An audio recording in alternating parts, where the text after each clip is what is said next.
It's a massive recruiting weekend for Dan Lanning and the Oregon Ducks, and we're previewing Oregon's Junior Day on today's episode of the Ducks Dish Podcast.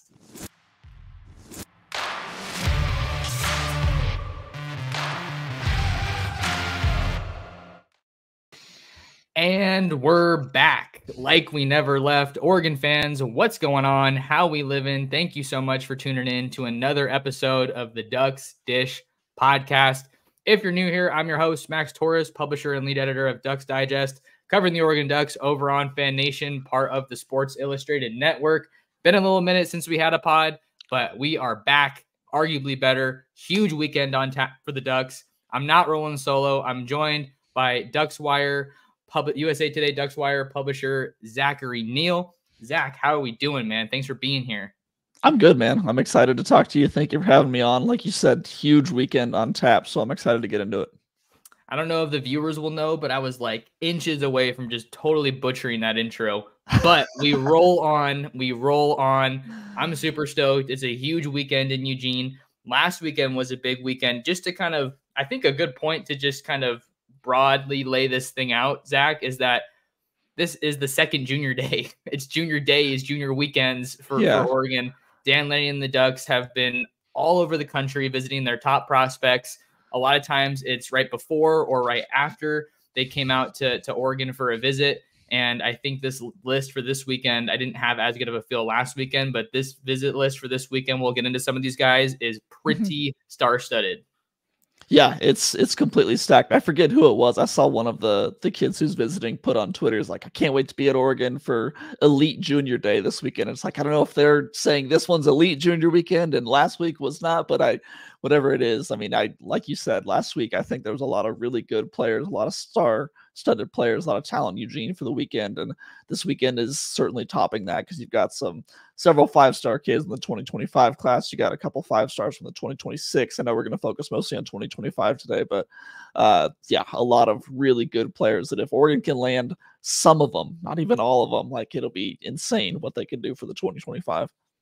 If you guys want a closer look at who is coming to Oregon this weekend, I've confirmed a lot of these guys that are going to be here, and there's some more that are kind of rumored or reported out there that I haven't been able to confirm individually. But if you guys want to see who's coming to Eugene this weekend or who is at least expected, head on over to ducksdigest.com. We got a full visitor list for you, and I'm going to keep updating that as I get more info. But Zach, let's talk about one of the biggest visitors.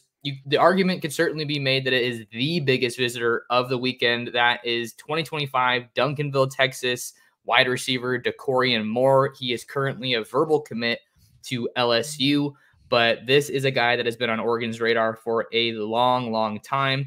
And that's not just because of his talent. He was also heavily recruited during the recruitment of his teammate, Colin Simmons, an edge rusher in the 24 class that ended up at Texas. Boy, what a guy to start it off with, Zach. Yeah, I mean, I think you're right on. This is probably the number one target, I would say, at least just for who's on campus this weekend. Number one wide receiver in the class. I think number 4 overall player in the 247 sports composite, excuse me. Just an incredible talent. I mean, you look at the tape, you're showing the tape right now. He could go up. He's got that ability to just sky up and get balls. 5'11", 175. He's not a massive receiver. I mean, he's not your Troy Franklin type that's, going to be that elite big body on the outside. But I think that his skill set is so impressive. And I know he's someone that, like you said, verbal commitment to LSU, but that we've seen before that it's not stop Oregon or any other schools from still recruiting him very hard. So I've seen reports out there this week that, he's still definitely keeping Oregon warm and still considering them going forward. This is a guy back-to-back Texas 6A state champion. That's the highest level of football that you can play in Texas for my money. I'm pretty sure on that. Maybe this is a guy that you kind of see in the mold of Evan Stewart. I think they're built similarly from a physical standpoint. They're both from the state of Texas, super explosive, twitchy, big play waiting to happen kind of a deal. I think that Oregon has a unique chance here because they already have some really good wide receivers in the fold in 25 with Adrian Wilson, also out of Texas, as well as Dallas Wilson out of Florida. You still got Miami and Florida State heavily involved there, but you get him back on campus this weekend, Zach. He's one of those big visitors. So I think that if you can keep those guys you already have and then bring in even more talent, I put in my prediction for Cooper Perry, the 25 wide receiver out of Arizona, to end up at Oregon. If you compare that with all those guys and Doran Moore, that would just be a whole nother level. I mean, this staff is really continuing to just push the envelope, one up themselves at every opportunity that they get. And it's just been kind of interesting to see that. I mean, a few years ago, and this is no discredit to Mario Cristobal or any of the previous coaching staffs, this is a guy that Oregon, I don't think, would ever even dream of getting or like having on campus. But then you see the success of the passing game under Kenny Dillingham and Will Stein, and you see what Troy Franklin and Tez Johnson can do, both having, absolute career years and historic years in Oregon history last year at the same time. And that kind of shows that, oh yeah, these elite high school receivers can come to Oregon and have that type of success. So like you said, him coming this weekend, also having Dallas Wilson on campus, an Oregon commit, it's huge. I think that they can get some really good recruiting from Dallas to Corian and try and get them both on campus. Like you said, they've also got Adrian in the mix. People expect Cooper Perry to be in the mix. It's this wide receiver class is stacking up really nicely very early on for Oregon. And I think that wide receiver it's kind of going to be a priority in any recruiting class just because you need those guys. You need to have depth. But for Oregon particularly, I think when you're losing a bunch of veterans like Gary Bryant, Trayshawn Holden, and Tez Johnson after this next season, it makes sense to see the focus that they've put on the position. The last note I have here with Doran Moore in Oregon, I mean, I'm not by any means ready to make a prediction for Doran Moore to Oregon at this point. But I think that this visit obviously certainly helps them. Maybe we can even get him back out again for the spring game, that was recently announced for April 27th. But Oregon's in a really good spot. I can tell you that much. There's a unique kind of element here, I think, just kind of nationally here with LSU's class, Zach, because they got number 1 quarterback Bryce Underwood, number 1 wide receiver Doran Moore, and number 1 running back Harlem Berry, who's from the state of Louisiana. I feel like unless like it's some huge recruiting power, all those top Louisiana guys end up going to LSU. But I think the fact that Oregon has some pull here under Junior Adams with the development and with the recruiting that he's done just speaks a lot to where they've come. Well, and this could be used as more of a general statement for all the recruits we talk about, but Oregon's stability right now, just as a program, with Lanning staying and all the coaches staying and having so many players come back, that's speaking volumes on the recruiting trail. And these players see that, and they're seeing this program be built and where they're headed in the Big Ten. That means a lot to these players. And so, like I was talking about, we wouldn't even think of someone like Corian coming a few years ago, but now this is really a actual possibility because the way that Oregon is building and what they're doing on the recruiting trail. Year 3 under Lanning, this will be his 3rd full recruiting class. I think it's going to be really impressive to see how good this can get because, the 2024 class was the greatest in school history. So I'm curious to see how many times he can break that record over the next couple of years. And that's really how it goes in the world of recruiting, Zach, is that you're always trying to one up yourself and continue to push the envelope with a lot of these guys that you're trying to bring in. And I think that Oregon's really going to be regularly in that top 5 category as they move on here into future classes. That's really just where this program, I think, has been built to go consistently. And even with some coaching turnover here and there, as long as Dan Lanning's there at the helm, Tosh Lapoy and Will Stein, I think that there's just so much potential for crazy recruiting classes. Let's move on to our next guy coming to town this weekend, a big-time offensive guy as well. That is 2025 Derby, Kansas tight end Deshawn Braam. He is ranked number 5 at his position on the composite from 247, top 150 guy nationally, also on the composite. And I think that I really like where Oregon stands here heading into this visit. The staff has gone out to see him, throwing some highlights here on YouTube at Oregon Football Max Torres is the channel you can find me at. But Oregon's got some momentum here. You got a couple of crystal ball predictions in from the 247 guys. This is a top guy nationally, plays with California Power for his 7-on-7 ball. And this tight end board for Oregon is stacked in the 25 class, Zach. What I love about this tight end room and the prospects that they seem to be going after is just the physical mold that they're in. I mean, Braam's listed at what, 6'6". I've got it behind me, 235 pounds. I mean, he's a real big, he reminds me of that kind of mix between a tight end and a wide receiver. He's not going to be your Patrick Herbert style blocking tight end or someone like that we've seen in the past, but more of your Kenyon Sadiq's such a unique athlete that I don't want to compare him to Kenyon Sadiq, but kind of like your Terrence Ferguson, someone who can go up and absolutely sky over guys in the end zone and be a real red zone threat. So I like Deshawn a lot. I think that we've seen a lot of those predictions come in that Oregon is definitely in the lead for him. I wouldn't be surprised if they got a commitment from him soon, but yeah, he's going to be someone really fun to watch. I think this visit this weekend is definitely very important. It's certainly an important visit for the Ducks and Braam, who's been to Oregon before. So there's obviously some familiarity there that is at play for the Ducks. I want to say that they went out to go see him on the recruiting trail during all these visits. I'm ad-libbing a little bit here just because I'm pretty sure they did. I saw that picture somewhere. I forget when it was, but okay, fair enough. So we're gonna go with the benefit of the doubt there. But yeah, I think just like you said, the mold that they're looking for these guys in is really impressive. We're gonna talk about another tight end after we talk about Braam, but the state of Kansas, Zach, has a lot of really, really good recruits in this 2025 class. Maybe more guys than I think we've seen recently. And Oregon's involved in a couple of those recruitments, not just Braam. You have the number 2 player in Lincoln Cure, who's another tight end out of the state of Kansas. And then you have a big-time offensive tackle in Andrew Babalola, excuse me, that the Ducks are also in on. So I think that if you could get a commitment from Braam, possibly this weekend, or just, coming off of that visit, that would certainly put you in a really good spot here, because Oregon's 25 class, they only have 4 guys, but the overall feeling that I get here, Zach, is kind of like, think about it like the dam's about to burst, like a lot of water up against it, and it's just ready to kind of take off. And I feel like a good run's coming for Oregon.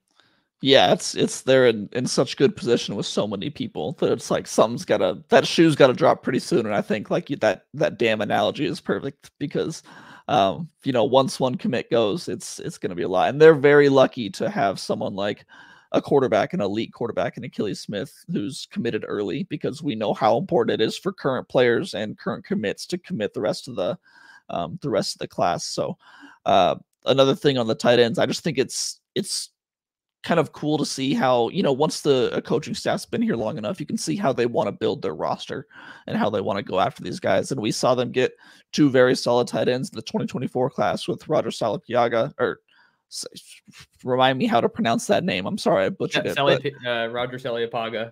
Salliapaga, thank you. And then AJ Pugliano, I believe is how you say that. It's 2 tough names. Wow, we're going to have to write those for several years to come. But 2 really good tight ends. They may not be as highly rated as some of these guys are going after now, but I know that those are guys that the staff really likes and like their skill set. So, and then they're going after these really elite talents in the 2025 class. They're kind of building this group of tight ends that they really feel confident in going forward. So I just love to see that as Lanning's staff grows older here and they kind of set their roots here, we're seeing how they like to build their rosters, which has been really fun. And I think that the recruiting efforts at the position are also kind of worthy of a shout out to Drew Maringer. Is it Maringer or Maringer? I never know. I think it's Maringer. Maringer. We could have a whole pronunciation podcast and just that would take. You know what? We're gonna pivot here. We're just talking about names, no analysis. Yeah. Break out your dictionaries. Let's get phonic on it. But yeah, no. So just to kind of wrap it up on Braam, I mean, it's Braam, Lincoln Cure, Nate Roberts. Those are kind of the main guys I think at tight end here that Oregon's really taking their focus at, taking their time and prioritizing those guys. Before we move on from tight end too, I know we're talking about mostly 2025s now, but they also have 2026 5-star Brock Harris coming this weekend too. So just a massive tight end weekend specifically. So I know that's someone that they're really high on going forward, as the entire nation is obviously a 5-star, but that's another name to keep an eye on this weekend. No, definitely good to keep an eye on him as well. But we're not off the tight ends just yet. We're gonna hit on Nate Roberts. I was just waiting for the film to load. Yeah. So have no fear, tight end fans out there in Oregon Duckland. We're talking about Nate Roberts because he's another huge name that's going to be on campus this weekend. He's out of Washington, Oklahoma. He is listed at 6'4", 235 pounds, number 4 tight end in the class, number 107 nationally, 37 reported scholarship offers on the table for Roberts here. And I think when I look at his film, I think I see a little bit of a different player from Braam. I think I see a guy who's maybe a little bit more hard-nosed and physical in his nature. And maybe it's just because I'm a 49er fan, but I'm going to say I see a little George Kittle here with Nate Roberts. God, I really hope the Niners win next week. But Roberts is a big name on campus. The staff went to go see him.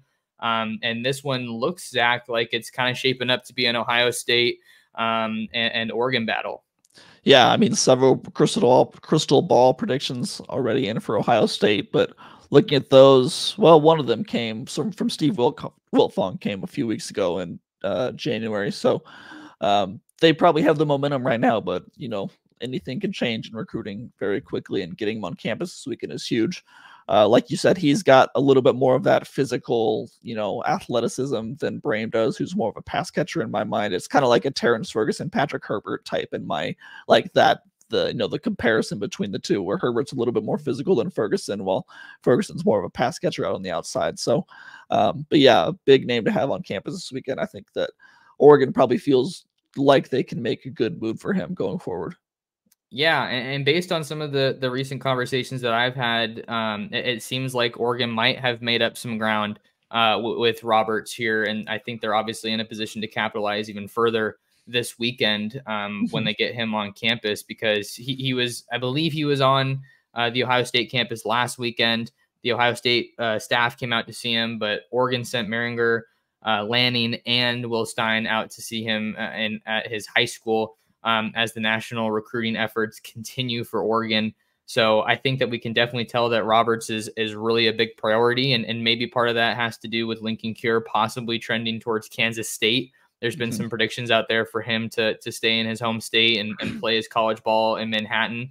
And just a side note, Zach, if there was all the plane tracking stuff during the coaching carousel, but oh my God, how cool would it be if if the fans and the reporters could be like, all right, this is where Dan Lanning is at, and we're just like the map and the flight tracking. Like, how does this guy do it? He's just all over the place all the time. Yeah, it's pretty insane. It's one thing for just your head coach to be doing that and be everywhere in every state, but then you talk to some of the position coaches and some of the recruiting guys, and it's like, man, I think Oregon probably had people in almost every state over these past couple of weeks, because they are just everywhere, and then they're back home on the weekends recruiting these guys in Eugene. So yeah, it's been fun to watch the recruiting efforts dial up over the past few weeks, because man, they all need a vacation. They're all working incredibly hard, and I don't think it's going to stop anytime soon. And that's another reason, Zach, that this weekend is so big for the Ducks, because we're going to be entering a dead period here. I think pretty much once the next week starts, when players can't take recruiting visits and coaches can't go see these guys. So I know that this Oregon staff, it's really pedal to the metal kind of through the weekend.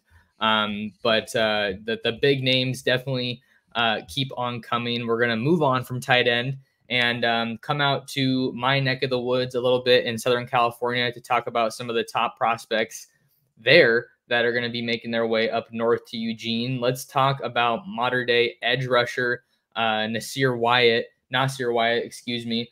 God, we're back on the pronunciation, but I found out that it's Nasir, not Nasir. Nasir. Okay, good to know. Nasir Wyatt. He has an interesting story, Zach. I uploaded a recent interview with him over on Ducks Digest. If you guys want to go give that one a read, with some awesome quotes. But this guy is an absolute missile off of the edge. And he is really the top edge target for Oregon here in 2025, along with Cincinnati standout Justin Hill. Also interviewed him this week. But I mean, with Nasir Wyatt, he was actually supposed to go to Florida this weekend, he told me, but after Lanning came by his school, he was communicating, hey, it's urgent that we get you up here. before the dead period. Oh my God, look at that highlight. That's that's impressive. That's against maybe a major horse collar, but still a good play, or face mask, whatever it is. This is against Sarah in the state title game where Tom Brady went. They were one of my league rivals, so honestly, not too upset at that highlight. But Nasir Wyatt, just crazy fast off the edge and quick. He told me that he kind of had a little bit of a reset with his recruitment because of that coaching carousel from the Saban retirement. But I've had my prediction on Nasir Wyatt since like November to go to Oregon, and I still feel like that's the case. I think that Oregon is so clearly the team to beat here. He feels like, this kind of newish era of recruiting in Oregon, it feels like it'd be somewhat of a surprise if he doesn't end up in Eugene, because you look at, anymore, you have elite edge talent or elite defensive line talent on the West Coast. Look at Aiden Breland, look at Elijah Rushing. It's just it's that new cycle where, they're probably going to end up at Oregon because you've got a really good defensive coach, really good defensive line coach up here. I know there's been predictions, like you said, like you've had a prediction for him to go to Oregon for a long time. It just, at this point, it would be somewhat of a surprise if he didn't end up here. Yeah, and Oregon has really taken the all-out approach here. You got Lanning, you got Tosh, and Rashad Wadood, who's a really integral part of Oregon, Southern California recruiting. I feel like people are just kind of learning more about him now following Demetrius Martin's departure, but he has been such a huge part of the recruiting efforts for Oregon, specifically in Southern California, where he's from. He was on the Long Beach Poly staff before he got to Oregon. And with Nasir Wyatt, he was throwing out the grass is green in Eugene. Like, that's starting to pop up in interviews more, which is so cool. And then just talking about the quote that stood out to me the most, Zach, was, and maybe I don't know if you saw it, but the quote that stood out to me was when he said, all these schools, all these other coaches had the chance to recruit me like Tosh and Dan have, but they're actually doing it. Kind of paraphrasing here, like actually did it. Yeah. They're not saying, hey, come out to our school to show us that you're interested. They're going to him, and then obviously going to get him on campus. So I think that Oregon's clearly the team to beat here. And I think that really he could be one of those class headliners that they build around moving forward. Yeah, I think that he's definitely someone that they've, Lanning, when he came here, said it was so important to keep the good guys at home, and he was talking mostly about Oregon players and keeping the best talent in Oregon playing in Oregon, but that also, it translates down to Southern California. And we've seen that USC's recruiting efforts have been, different, I guess you would say, maybe lackluster in getting some of those guys and keeping them home. But Oregon's found that they can go have a major hold down in Southern California and get these guys. I kind of feel like you can, if someone from modern day, if someone like Nasir Wyatt, or Nasir, I forget how we said to pronounce it, but if he ends up at Oregon, I feel like that's almost now considered like him staying home, because, Oregon is they're recruiting him like he's in their backyard, which has been really impressive to see. So keeping him on the West Coast, I think, would be a huge deal. Yeah, and the backyard element of it, honestly, has come up a number of times for me when I talk to these Southern California guys. It's not too far away. It's an easy flight that the parents can make it. So that's really the reality of the situation with Wyatt. Let's talk about one more specific guy here, staying at Mater Dei, that is expected to make the trip up to Eugene, and that is 2025 running back Jordan Davison, who is ranked as one of the top running backs in the country for the 2025 class. I think the composite has him as the number 2 back. You will see him heavily linked with Oregon as well as Texas moving forward in this recruitment. I've seen predictions to Texas on some sites. I still think that Oregon is in a really good spot here. They've hosted him on campus a number of times. And again, this goes back to kind of what I was saying, how Doran Moore was taking visits with Colin Simmons. He was taking visits with some of these other modern day recruits that have come through, whether it's Aiden Breland, Jack Ressler, Brandon Baker from the last cycle. Zabian Brown was another guy. And then you have Marcus Harris as another guy that they're going after from modern day. So just furthering your point about how they're really making this a priority. But I still really feel like Oregon has a very, very good shot here in the 25 class with Jordan Davison. I think he is their premier running back target, but we know that Carlos Laughlin likes to go national with it. I think that, yeah, we can say that he is. I've been told at least he is one of their top 2 premier running back targets. Him and Deidre Hill. I believe I'm saying that right. Who was here last weekend, if I'm not mistaken. But those are 2 guys that they are very locked in on, and they really want in the fold. I don't know that they would take both of them. I think they would probably take both of them if they both said, "Hey, we want to come to Oregon." We've seen them take two running backs in a class before, obviously, but yeah, Jordan he's a very, very talented back. I think the composite has him as the number 45 overall player in the nation in the 2025 class. He kind of fits that Jordan James, body size mold. He's about 5'11", a little bit over 200 pounds. You could easily see him adding 10 to 15 pounds of muscle and being one of those bruiser backs, but very versatile too, and still very quick. He can find holes, cut up field very quickly. So yeah, I know that they're very high on this kid. They really want him in the fold. I think getting him up this weekend with this collection of talent around him will be, very important in their efforts. Absolutely. Absolutely. I just realized that I was showing his sophomore tape. I actually don't know if he has his junior tape up on Huddle, which was the issue there. But yeah, this is, the cream of the crop when it comes to running back is Jordan Davison.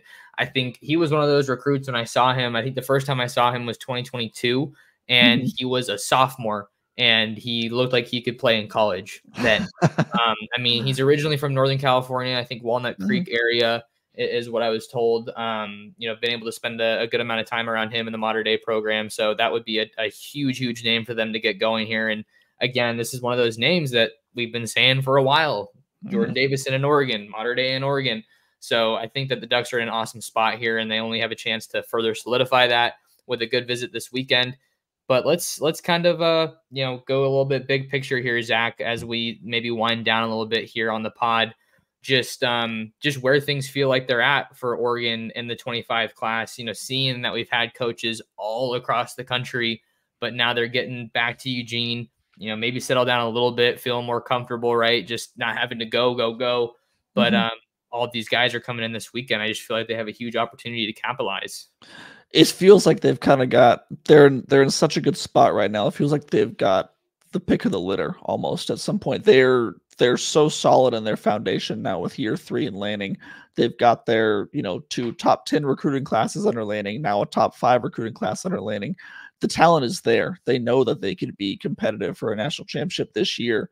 And now it's time to start flexing those muscles a little bit on the recruiting trail and saying, hey, we've shown what we can do with this coaching staff. We've shown what we can do with this brand in Oregon. Come join us. You'll see over the next few months what we can really do, because they just added some incredible transfers on top of it as well. So it's just been very cool to see. It's a year ago we were talking about some of these weekends where 2 or 3 5-stars were coming, and it's like, wow, this is one of the best recruiting visit weekends we've ever seen in Eugene.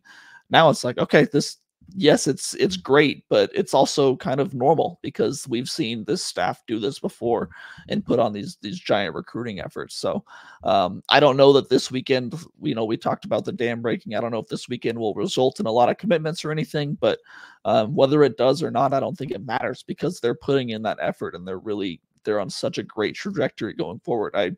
Whether or not there's 3 commitments after this weekend or not, it doesn't dissuade me from thinking this will be another top 10, maybe top 5 class when all is said and done. That's certainly become the standard for recruiting at Oregon. To give you guys another idea of just how big this weekend is, 2 other massive names we haven't even spent a second talking about. You have DJ Pickett, who's listed, I see, as a safety and as a corner. He's also listed as a wide receiver in the list that I got. So it's like, okay, he can do it all. There you go. Perfect point. But a 5-star guy, top 10 player, according to the composite out of Zephyr Hills in Tampa, Florida. Good luck pronouncing that one. I was just going to stay away from it. I actually feel pretty good about that. Zephyr Hills. Okay. But we'll see. And then another one, the Ducks had Fahim Delaney in town last weekend, number 1 safety in the class. So like, oh man, how do you follow that up? Well, how about the number 2 safety, Shaker Heights out of Cleveland, Ohio, athlete / safety Trey McNutt announced on Thursday evening that he's going to be out to Oregon. So you follow up the number 1 safety with the number 2 safety. I mean, this is just insane. not even to you're not going to land all these guys, but just you're obviously clearly in the mix to be getting a visit like this when visits are as highly coveted and as valuable as they are right now.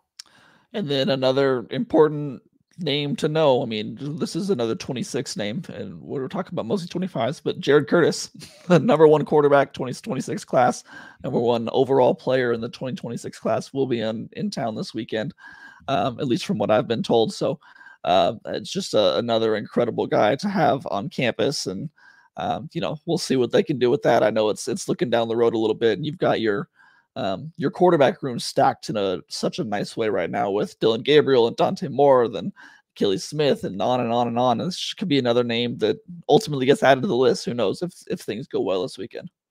Yep. Yeah. So there's just the talent is just lining up. I'm really curious to see kind of how the 25 quarterback picture maybe changes or stays the same, because I don't think you need another quarterback from the 25 class because you already have Dante Moore and Achilles Smith, but there are still some options out there. But either way, Oregon's in an awesome spot. Of course, already having Achilles Smith Jr. In the fold, who was on campus this past weekend. So things are looking good right now for the Ducks, but we could talk a whole lot longer about this weekend and all things recruiting. But I know we both got things to get to, so I just wanted to get you on here and get a little preview before the crazy weekend gets going here. Zach, any final thoughts before we kind of wrap? I had one question for you before we ended, and this is a completely off topic from what we've talked about before. You had a good interview with Jabbar Muhammad after his commitment. Did you ever find out what the emojis mean? Oh, yeah. Please explain it to me, because I know I'm not the only one that's curious what it's like a box and a duck and then thumbs down, and everyone was tweeting it out. I have no idea what it means, but I'm curious. Sure. Yeah, no, well, it's I guess I can start it with this. It's a common DB celebration. And I asked Cameron Alexander when he committed what it meant, because he didn't so much do the box, but it was the thumbs down, which you see Jabbar do as well. Both out of the state of Texas, coincidentally. But the thumbs down means no, sir.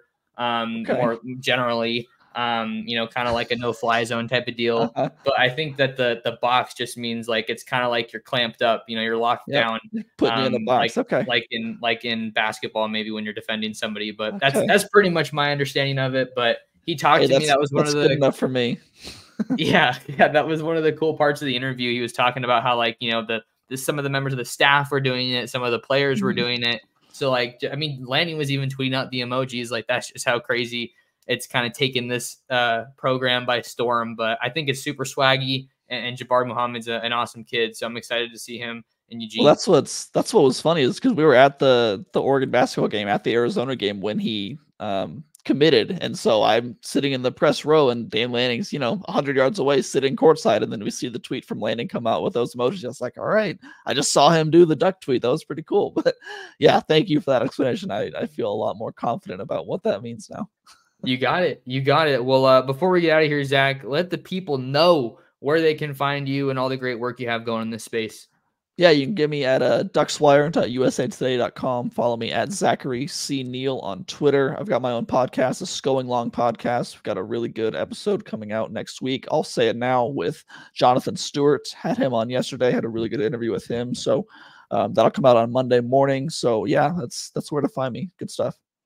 Right on. Well, make sure you guys tap in with Zach. If you want to find more of me, you can follow me on Twitter and Instagram at MTorres Sports. You can subscribe to my YouTube channel at Oregon Football Max Torres. Read me over at ducksdigest.com, and then listen to the Ducks Dish. I was doing so well. The Ducks Dish podcast. But man, huge weekend on tap in Eugene. But until next time, you guys, thanks so much for tuning in, and we will catch you in the next episode of the Ducks Dish podcast.